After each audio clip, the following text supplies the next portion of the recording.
troisième étage, ça dépend d'où on part. Et là, par contre, effectivement, actuellement, brut de décoffrage, des choses sont faites, des choses sont à refaire, des choses sont à finir. Donc voilà, on monte et on arrive sur une première pièce, alors pour le coup, totalement brute de décoffrage. Actuellement, elle a servi à stocker des matériaux.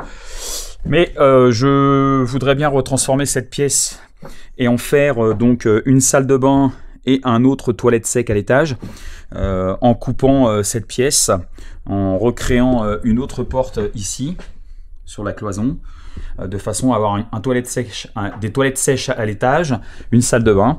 Et donc ici, bon, bien entendu, il manque encore des éléments, on pourrait tomber aujourd'hui, mais bon, ça sera fait dans les mois qui viennent. Là, on accède donc sur une... deuxième ou troisième chambre, tout dépend si effectivement on considère l'espace bureau en bas comme une chambre. Donc le sol est fait, les murs ne sont pas finis, l'électricité n'est pas faite. Bon, il y a encore un petit peu de travail, mais bon, enfin voilà, ce ne sont pas des gros travaux. Voilà. Bon, ici on a une hauteur de plafond qui est pas gigantissime. Moi je fais 1m76 et j'arrive juste en dessous des poutres. Mais bon, j'ai envie de dire que pour faire des chambres supplémentaires, c'est plutôt sympa. Et voire pour faire de l'accueil, puisque bon, dans notre projet, on en reparlera sur les extérieurs, il y a un projet de confection d'une yourte en autonomie totale, et puis pourquoi pas, si nécessaire, d'accueil type chambre d'hôte sur une ou deux chambres de cet étage. Voilà, bon, voilà.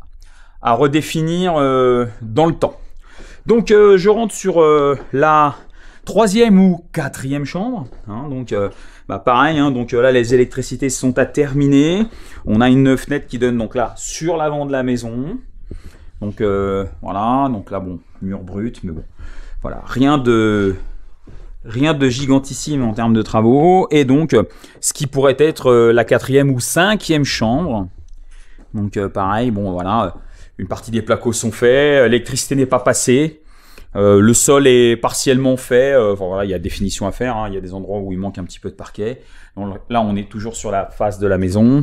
Et là, donc, on est sur le côté de la maison. Donc, finalement, troisième fenêtre, on a pu voir le côté de la salle de bain et du salon tout à l'heure. Et là, donc, on est sur la dernière chambre de l'étage.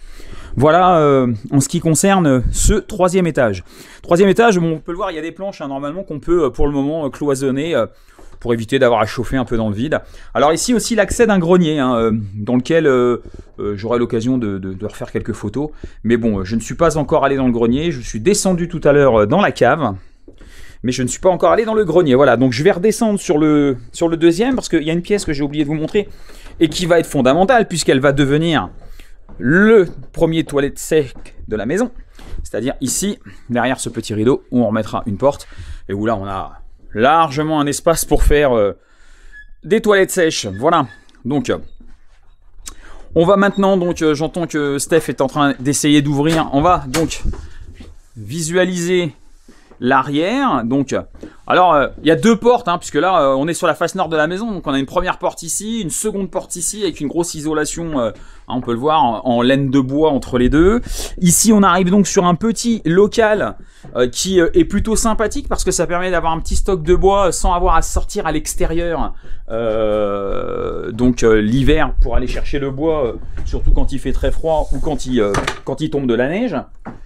Donc voilà, et puis notamment ça fait aussi un sas d'entrée par rapport à la maison. Donc finalement là on a une double porte pour être bien isolé sur la maison. Donc là je referme puisque voilà.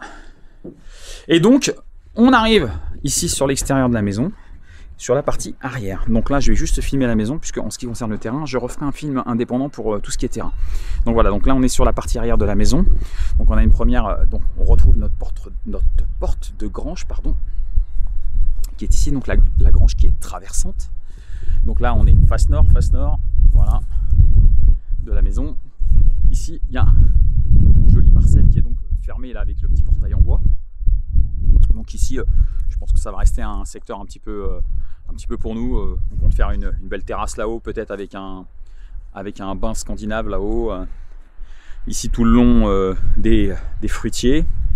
La terrasse là-bas. Et après, donc je vais me retourner. Donc on voit la face arrière de la maison. Donc là, on est sur la partie qui permet d'entrer sur la maison. Ensuite ici, On est sur la partie donc grange avec en dessous la bergerie et là le reste de la partie grange. Voilà. Ensuite le terrain, alors toute la parcelle de terrain qui est là au-dessus, là, il y a 1 hectare, donc cette parcelle de terrain que nous allons transformer, donc dans laquelle on va y retrouver un enclos, notamment pour les chèvres, et puis l'installation. Alors le projet pour la yourte, ce sera quelque part par là, là-haut, et puis par ici, la mise en place d'une serre tunnel de 100 mètres carrés, d'une serre de stockage d'environ 50 mètres carrés, et ensuite donc je vais cultiver en permaculture sur toute cette partie là. On a un accès pour rentrer sur le terrain là-bas et une porte ici. Tout est bien. Là on est sur la face arrière. Voilà. Donc je vais m'arrêter là sur cette vidéo et puis on va reprendre sur une vidéo uniquement terrain. Voilà. Allez, à tout de suite.